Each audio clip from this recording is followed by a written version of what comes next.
주식 투자에서 가장 무서운 것은 종목을 잘못 고르는 일이 아닙니다. 지금부터 펀드 매니저가 되면 제일 먼저 배우는 그만큼 가장 중요한 주식시장에서 살아남고 성공하기 위한 고급 핵심 비법인 필살자금 관리 비법을 알려드리겠습니다. 99번의 매매에 성공하더라도 단 한 번의 과도한 베팅으로 퇴직금과 노후자금의 상당 부분을 한꺼번에 잃을 수 있습니다. 아무리 사업 아이템이 좋아도 현금이 떨어지면 사업은 망합니다. 장부상으로는 아무리 많은 이익이 나더라도 내일 당장 갚아야 할 돈이 없으면 기업은 쓰러질 수 있습니다. 이를 흑자도산이라고 합니다. 주식 투자 사업도 조금도 다르지 않습니다.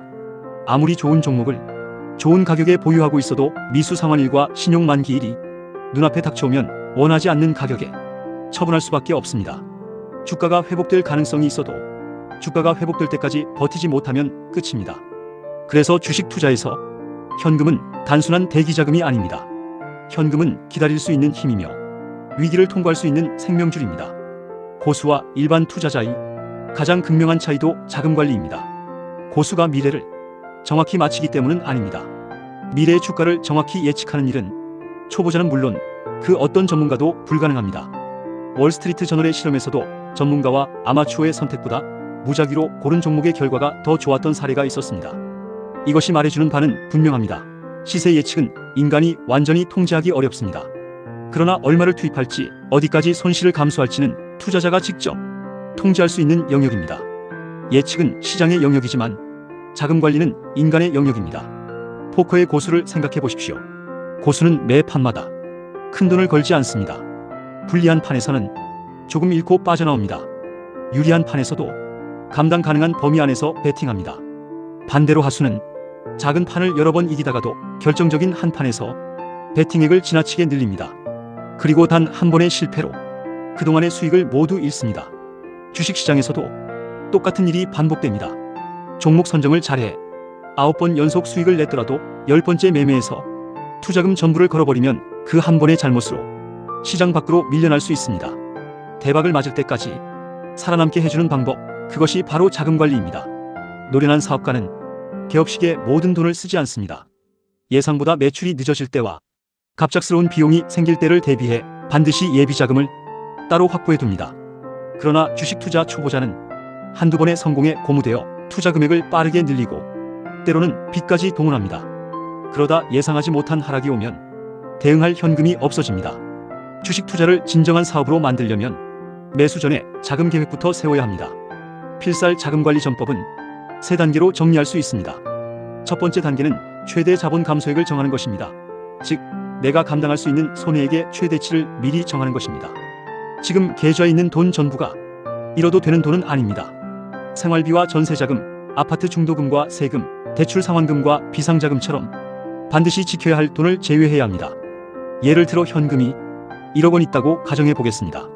그런데 다음 달에 아파트 중도금 8천만 원이 필요하다면 이번 매매에서 감당 가능한 최대 자본 감소액은 2천만 원입니다.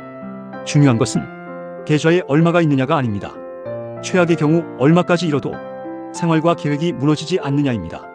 두 번째 단계는 손절 기준을 정하는 것입니다. 손절 기준은 모든 종목에 똑같이 적용하는 숫자가 아닙니다. 기업의 규모와 변동성, 매매 기간과 투자 목적에 따라 허용할 수 있는 하락률은 서로 달라질 수밖에 없습니다. 평소 주가 변동폭이 상하 15% 이내에서 주로 움직이는 종목은 15%보다 크게 하락하면 손절한다는 식으로 보다 좁은 범위의 손절 범위를, 반면에 평소 급등락이 커 주가 변동폭이 상하 30%까지 올랐다 내렸다 하는 종목은 30%보다 크게 하락하면 손절한다는 식으로 보다 큰 범위의 손절 범위를 정하는 것이 바람직합니다. 변동성이 다른 종목을 같은 손절 기준으로 관리하면 변동성이 큰 종목은 정상적인 범위의 등락임에도 불구하고 잦은 손절매를 하게 되고, 변동성이 작은 종목의 경우는 정상적인 범위를 벗어났음에도 손절매를 제때 하지 못해 오히려 큰 손실이 생기게 됩니다. 단기 매매와 장기 투자 역시 손절 기준이 같을 수 없습니다. 중요한 것은 매수한 뒤 정하는 것이 아닙니다. 매수하기 전에 손절 기준을 먼저 기록하는 것입니다. 가격이 하락한 뒤에는 두려움과 희망이 판단을 흔듭니다. 처음에는 손절한다고 해놓고 막상 기준에 도달하면 오히려 물타기를 하며 위험을 더 키우는 경우가 많습니다. 손절을 못하는 이유는 의지가 약해서만이 아닙니다. 손절의 의미와 기준을 제대로 배우지 못했기 때문입니다. 참고로 본 영상을 끝까지 보시면 제대로 된 자금관리 비법을 익히실 수 있습니다. 세 번째 단계는 최종 투입 금액을 정하는 것입니다. 계산 원리는 간단합니다. 최종 투입 금액은 감당 가능한 최대 손실액을 미리 정한 손절률로 나누어 계산합니다. 예를 들어 최대한 잃어도 되는 돈, 즉 감당 가능한 손실액이 1,000만 원이고 매수하고자 하는 종목의 주가 변동성, 즉 주가의 등락이 상하 19% 내외에서 움직여 손절률을 20%로 정했다면 매수 금액은 감당 가능 손실액을 손절률로 나눈 값, 여기서는 1,000만 원을 20%로 나눈 값인 5천만 원이 됩니다. 즉 최대 잃어도 되는 돈이 1,000만 원이고 해당 종목에서의 손절률을 20%로 정했을 때 해당 종목의 매수 가능 금액은 5천만 원이 됩니다.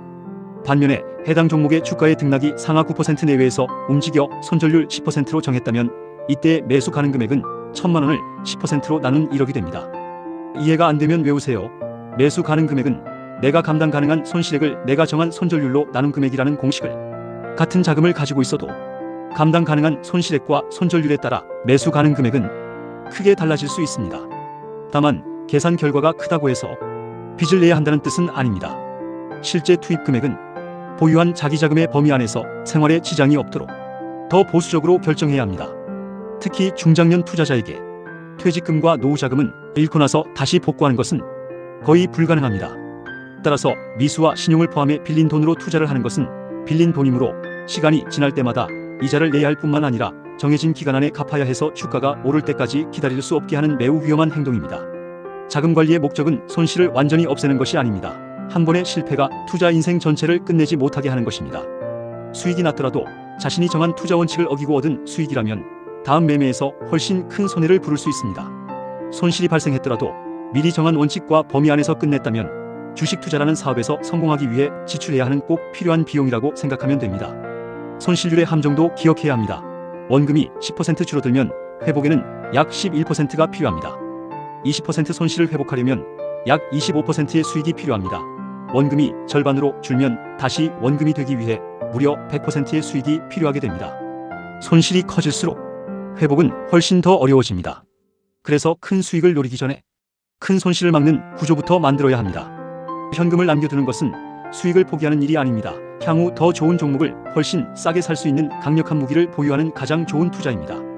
주식 투자에서 오래 살아남는 사람은 언제나 마치는 사람이 아닙니다. 틀렸을 때 작게 잃고 다음 기회를 기다리는 사람입니다. 오늘부터 매수 버튼을 누르기 전에 세 가지를 먼저 적으십시오. 1. 내가 감당 가능한 최악의 손실액은 얼마인가? 2. 손절매 기준은 무엇으로 할 것인가? 3. 실제 매수 금액은 얼마로 할 것인가? 이 세 가지가 정해지지 않았다면 아직 매매 준비가 끝난 것이 아닙니다. 좋은 종목을 찾는 것보다 먼저 지금까지 설명한 이 세 가지 자금관리 비법을 숙지하고 반드시 실천하십시오. 최악의 시기에도 살아남아야 최고의 시기를 맞이할 수 있습니다. 여러분의 성공을 진심으로 기원하며 확신합니다. 주식투자 실전학교 모닝퍼슨의 주식투자 베스트 비법 구독, 좋아요 부탁드립니다.